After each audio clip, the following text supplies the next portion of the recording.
پھر آخری رات لگانے کے چکر میں وہ سویا ہوتا ہے اور بیڑا غرق ہونے کے بعد وہ اپنے آپ کو پاتا ہے کسی فٹ پاتھ پہ، ہاتھ میں ایف اے میٹرک کی ڈگری پکڑے ہوئے کہ شاید اب مجھ کو کوئی رکھ لے گا، پھر اس کو گھر والے بھی نہیں رکھتے اور اسی طرح سے وہ فٹ پاتھ پہ بھی نہیں رہ پاتا کیونکہ بلدیہ کی طرف سے اجازت نہیں ہے فٹ پاتھ پہ سونے کی یا کسی قسم کی بھی سرگرمی کی۔ تو اسی طرح سے دیر تو ہو گئی لیکن دو قسم کے رہنما اٹھے، ایک مذہبی رہنما تھے، مذہبی رہنما، اور دوسرے جدت پسند تھے۔ مذہبی رہنماؤں میں سر فہرست جو لیڈر سید احمد بریلوی رحمہ اللہ تعالیٰ علیہ اور ان کے دوست شاہ ولی اللہ شاہ عبدالعزیز، انہوں نے مسلمانوں کو کہا کہ جناب آئیں 1400 سال پہلے سے لے کے آج تک دیکھیں ہم پہلے کیوں کامیاب تھے، ہم اسلام کی تعلیمات پہ عمل کرتے ہوئے کامیاب تھے، اسلام کی تعلیمات میں کامیابی ہے، اسلام کو چھوڑ کے کچھ نہیں حاصل ہوگا۔ مگر مقصد کیا تھا؟ مسلمانوں کو دوبارہ برسر اقتدار کرنا، مسلمانوں کا وقار بحال کرنا۔ دوسری طرف ماڈرن جتنے بھی لیڈرز تھے ان میں سر فہرست جو ان کے سرپنچ لیڈر تھے وہ سر سید احمد خان تھے۔ ان کا نقطہ نظر الگ تھا، یہ کہتے ہیں کہ بھائی عصر حاضر کے تقاضوں کو سمجھو، یہ جانو کہ اب انگریز یہاں پہ حکومت کر رہا ہے، اس کے ساتھ تم کو مفاہمت کرنی ہوگی، اس کے ساتھ دوستی کیے بغیر، اس کی تعلیم پڑھے بغیر تم کو کبھی بھی کامیابی یہاں پہ اب لینا مشکل ہو جائے گی۔ میں کس نقطہ نظر سے تعلق رکھتا ہوں، آپ کس نقطہ نظر سے تعلق رکھتے ہیں، اس سے کوئی فرق نہیں پڑتا۔ ان کا مقصد بھی کیا تھا؟ مسلمانوں کو دوبارہ اقتدار دینا، مسلمانوں کی دوبارہ حالت کو سنوار کے ان کو تخت نشین کرنا۔ مگر اتنا تو عام فام انسان سمجھتا ہے کہ اسلامی جو مکتبہ فکر کے لوگ تھے، جو اسلام مذہب کے اوپر پیروکار خود بھی تھے اور دوسروں کو بھی دعوت دے رہے تھے کہ اسلام پہ ہی چل کر تم کامیاب ہو سکتے ہو، وہ یقیناً ان کی بنسبت درست تھے مگر ان کی اپنی ایک سوچ تھی۔ لیکن دونوں نے ریوائیول کی کوشش کی، بالآخر 1816 سے 1831 تک سکھوں کے خلاف جہاد کرتے ہوئے سید احمد بریلوی اور ان کے دیگر دوست احباب اللہ کو پیارے ہو گئے اور جام شہادت نوش کر کے اپنے خالق حقیقی سے جا ملے۔ اس کے علاوہ لکھنؤ میں ندوۃ العلماء کا قیام بھی ہوا ہے اور یقیناً اس کے بھی اثرات ہیں ہماری تاریخ پہ، ہمارے جو اخلاقی لحاظ سے اس نے بھی کام کیا، یہ بھی ایک مذہبی کوشش تھی۔ مگر اس سائیڈ پہ علی گڑھ کالج کا قیام کیا جناب سر سید احمد خان نے، یہ ایک سیاسی مرکز بھی تھا اور تعلیمی مرکز بھی۔ محمدن کانفرنس، محمدن ایجوکیشنل کانفرنس، مدرسہ احمد آباد اور سائنٹیفک سوسائٹی جیسی تعلیمی خدمات سر سید نے پہلے سر انجام دی۔ اس کے ساتھ ساتھ رسالہ تہذیب الاخلاق لکھا جس میں انگریز حکومت کو یہ بتایا گیا کہ جناب ہم بد اخلاق قوم نہیں ہیں، ہم اعلیٰ اخلاق والے ہیں۔ 1857 میں اگر ہم ایک دوسرے کے مد مقابل رہے ہیں تو اس میں آپ کی بھی غلطی ہے، آپ نے ہم سے کچھ چیزیں پس پردہ رکھی، ہمارے ساتھ کانسلنگ نہیں کی، مشاورت میں نہیں رکھا ہمیں، تو ہم بے اعتمادی کا شکار ہو گئے جس وجہ سے وہ جنگ ہوئی۔ ہم ویسے جنگجو یا لڑائی والی قوم نہیں ہے۔ یہ سر سید کا نقطہ نظر ہے، اس کو کس حد تک آپ درست سمجھتے ہیں یہ آپ کی اپنی سوچ ہے۔ کانگریس سے الگ رکھا، دور اندیش آدمی تھا، کانگریس کا قیام ہو چکا، ہندوؤں نے اور مسلمانوں نے مل کر ایک جماعت بنائی، اس میں مسلمان بھی شریک تھے اور ہندو بھی، مگر سر سید نے مسلمانوں کو کہا کہ یہ جماعت کبھی بھی مسلمانوں کا تحفظ نہیں کرے گی، لہذا تم سیاست سے الگ رہو اور اپنی تعلیمی صورتحال کو بہتر بناؤ۔ کانگریس کا قیام ہوا تو قیام ہوتے ساتھ ہی اس نے کام کیا، تقسیم بنگال کی منسوخی کروائی۔ لو جی، اب ہوا یہ کہ اسباب بغاوت ہند بھی سر سید، پہلے ہم سر سید کو ڈسکس کر لیتے ہیں۔ سر سید نے ایک رسالہ اسباب بغاوت ہند بھی لکھا اور اس میں بھی وہی بات کی کہ ہم جو آپ کے مد مقابل آئے ہیں ان کی یہ وجوہات ہیں، ہم غیر تہذیب قوم نہیں ہیں، ہم بد تہذیب لوگ نہیں ہیں، بلکہ ہم تو بہت ہی سلجھے ہوئے لوگ ہیں، آؤ تم ہمارے ساتھ مل کے کام کر کے دیکھو۔ پھر کانگریس کا قیام ہوتا ہے تو کانگریس کے قیام ہونے میں سر سید نے مسلمانوں کو روکا۔ اس کے بعد پہلی جنگ عظیم ہو جاتی ہے۔ پہلی جنگ عظیم ہوئی، آپ جانتے ہیں، جاپان کہہ رہا ہوں ترکی، جس میں جرمنی اور برطانیہ کی جنگ تھی۔ ترکی ساتھ دے رہا تھا جرمنی کا، تو یہاں سے مسلمان اس چکر میں گئے کہ ان کا حجاز جو ہے وہ ترکی میں ہے اور ترکی کے پاس ہی خلیفہ ہے، اور لہٰذا ہم ان کے ساتھ اس لیے گئے۔ ہندو اس لیے گئے کہ اگر یہاں سے برطانیہ ہارتا ہے تو اس کو بر صغیر بھی خالی کرنا پڑے گا، تو بعد میں ہم برسر اقتدار ہو جائیں گے۔ دونوں طرف جنگ جاری رہی، بالآخر جرمنی جنگ ہارتا ہے، ترکی بھی اس کے ساتھ ہار گیا، اور پھر کیا ہوا یہ کہ تقسیم بنگال کی منسوخی ہو گئی۔ جب منسوخی کروائی گئی، ہندوؤں میں جذبہ قومیت بھی ابھرا، اردو ہندی تنازع بھی سامنے آیا۔ پھر کیا ہوا یہ کہ جب تقسیم بنگال کی منسوخی ہوئی تو مسلمانوں کو پھر سمجھ آیا کانگریس ہماری کسی صورت بھی دوست نہیں ہے، یہ تو مسلمانوں کو ہر جگہ پہ کاٹنے کو دوڑتی ہے، لہذا مسلم لیگ کا قیام عمل میں آیا۔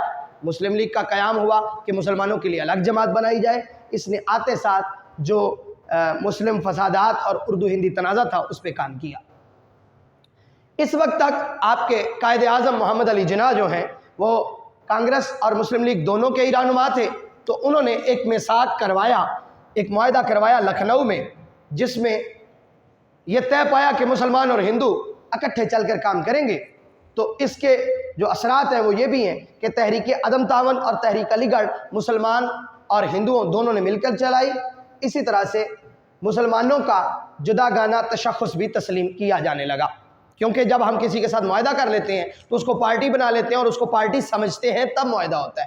تو اس کا یہ ایک سب سے بڑا فائدہ تھا کہ ہندو پہلے تو آپ کو قوم ہی نہیں سمجھتے تھے، آپ کو الگ وہ کوئی تشخص دیتے ہی نہیں تھے، لیکن جب یہ معاہدہ ہو گیا تو مسلمانوں کا جداگانہ تشخص بھی تسلیم کر لیا گیا۔ پھر کیا ہوا؟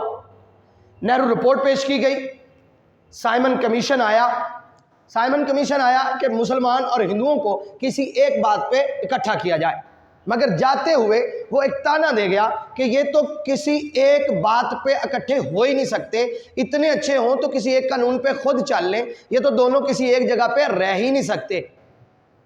تو اس کے خلاف نہرو رپورٹ پیش کی، جواہر لال نہرو نے کہا کہ نہیں، تم غلط کہتے ہو، یہ معاملات ہیں، ہم تو اس طرح سے اکٹھے ہیں، جبکہ وہ نہرو رپورٹ مسلم کش رپورٹ تھی، مسلمانوں کو مارنے کی۔ قائد اعظم نے اس کے مقابلے میں تجاویز دہلی، جس کو 14 نکات کہا جاتا ہے، پیش کیے اور کہا کہ نہرو رپورٹ مسلمانوں کی جناب کسی صورت بھی ترجمانی نہیں کرتی، بلکہ یہ جو 14 نکات میں پیش کر رہا ہوں اس سے ہم آہنگ ہی آج کے بعد کوئی قانون، کوئی بھی اصلاحات جو بھی آپ نے کرنی ہے یہاں پہ مسلمانوں کو قبول ہوں گی، وگرنہ نہیں ہوگی۔ تو جب سائمن کمیشن واپس لوٹا تو یہ 2 رپورٹیں پیش ہوتی ہیں، ایک نہرو کی اور ایک تجاویز دہلی قائد اعظم کی۔ یہ بنیادی محرک بنتی ہے ہمارے لیے پاکستان کا، کیسے کہ اس نے جاتے ہوئے ایک تانا دیا تھا کہ بھائی یہ تو اکٹھے رہ ہی نہیں سکتے، تو ہم نے کہا ہاں ہم کب رہ سکتے ہیں، ہم بھی تو آپ کو یہی کہتے ہیں کہ ہمیں الگ وطن چاہیے۔ پھر کیا ہوا؟ پھر ہوا یہ کہ انڈیا ایکٹ 1935 کی مطابق عام انتخابات ہوئے، جس میں کانگریس جیت گئی اور کانگریس نے وزارتوں کا قیام کیا۔ جب انہوں نے وزارتیں بنائی، ان کو وزراء بنے، تو پھر ساری بات سامنے آئی کہ مسلمانوں کے خلاف جو وہ چھپ کے کوششیں کرتے تھے، آج وہ منظر عام پر آ کے مسلمانوں کو قتل کرنے لگے اور مسلمانوں کے ساتھ زیادتی ہونے لگی۔ نو ڈاؤٹ کہ اس کا بہت زیادہ ہم کو جو ہے وہ نقصان ہوا، مگر اس سے مسلمانوں کی آنکھیں کھل گئیں، مسلمانوں کو یہ کلیئر ہو گیا کہ صرف اور صرف مسلمانوں کی جماعت مسلم لیگ ہے، نہ کہ کانگریس۔ پھر ہوا یہ کہ لکھنؤ میں ایک اجلاس ہوا 1937 میں اجلاس ہوا، اور اس میں قرارداد پاکستان یعنی کہ آزاد وطن کا ایک منصوبہ بہت پہلے 1937 کے اندر ہی وہاں پہ طے کر لیا گیا تھا، مگر اس پہ بحث رہی اور وہ ایک اندر کی بات ہی رہی اور اس پہ کام کرتے رہے قائد اعظم اور اس کے حامی۔ بالآخر 1940 کو قرارداد پاکستان لاہور میں پیش کر دی گئی۔ یہ ایک آزاد وطن کا منصوبہ تھا، اس سے مسلمانوں میں جوش اور جذبے کی لہر دوڑ گئی۔ وزارتی مشن کی ناکامی، وزارتی مشن آیا ان دونوں قوموں کو اکٹھا کرنے کے لیے، مگر اب مسلمان تو بہت آگے نکل چکے تھے، انہوں نے ایک الگ قوم، ایک الگ وطن کی جو ہے وہ ڈیمانڈ رکھ دی۔ پھر کیا ہوا؟ حکومت برطانیہ نے یہ کیا کہ عام انتخابات کروائیں کہ پتہ چل جائے گا کانگریس یا مسلم لیگ مسلمانوں کے لیے کون سی جماعت ہے، لوگ ووٹ جس کو دیں گے ہم سمجھیں گے وہ جماعت اسی کی ہوگی۔ تو ہوا یہ کہ عام انتخابات ہوئے 1946 اور 1945 کے عام انتخابات میں مسلمانوں نے ایک شاندار فتح حاصل کی اور مجبوراً عارضی طور پر مرکزی حکومت میں شمولیت اختیار کی۔ حکومت برطانیہ نے جب دیکھا کہ مسلم لیگ مسلمانوں کی واقع ہی ترجمانی کرتی ہے، اسی لیے مسلمانوں نے ان کو مکمل طور پر جتوایا ہے اور تمام سیٹیں تمام نشستیں مسلم لیگ کی ہوئی ہیں، مسلم جو بھی ایریاز تھے وہاں پہ، لہٰذا حکومت برطانیہ کو اعلان کرنا پڑا کیونکہ ملک میں حالات بدتر سے بدتر ہو گئے۔ اس کی وجہ قربانیاں مسلمانوں کی، فرقہ وارانہ فسادات، مسلمانوں کا قتل عام اور مسلم زبردست تحریک، مسلمانوں کی زبردست تحریکیں چلنا شروع ہو گئیں کیونکہ جب فسادات ہوئے، جب قتل عام ہوا تو مسلمانوں نے تحریکیں چلائیں۔ یہ ساری چیزیں مل کے حکومت برطانیہ کو مجبور کرتی ہیں فروری کے اندر کہ وہ اعلان کرے کہ مسلمانوں کا الگ ملک جلد سے جلد ان کو دے دیا جائے۔ پھر کیا ہوتا ہے؟ پھر ایک قوت آفریں انقلاب اس دنیا کے نقشے پہ ابھرتا ہے جس کا نام پاکستان ہے۔ قیام پاکستان ہوتا ہے۔ قیام پاکستان میں مسلمان اپنا ایک الگ تشخص، ایک اپنی الگ ریاست لینے میں کامیاب ہوتے ہیں، جس میں لاکھوں کروڑوں لوگوں کی خون کی آبیاری ہوتی ہے اور اس خون کی آبیاری کی عوض ہم کو یہ وطن ملتا ہے۔